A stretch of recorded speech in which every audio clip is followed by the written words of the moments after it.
Hello guys, welcome back sa ating video. Ayan guys, ito pala yung bagong area natin. Pero bago yan, intro muna tayo.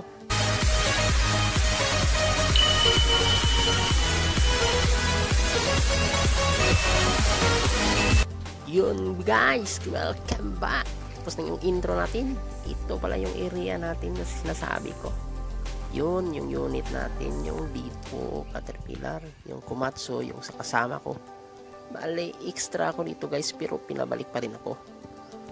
Ngayon, baka ito na po yung unit natin. Pansamantala, hanggat pinayos ko muna yung isang unit na bulbo. Ito guys, itong paligid, ito yung paligid ng quarry. May isang unit dito guys na wala pang operator kasi nag-absent. Naka-extra din ako dyan. Yung ano pa, hanging bridge yung kinikonstruct namin. Ganyan yung paligid guys, oh. Tingnan nyo. Okay, yun lang guys. Maraming salamat sa panonood. Thank you po. Bye bye.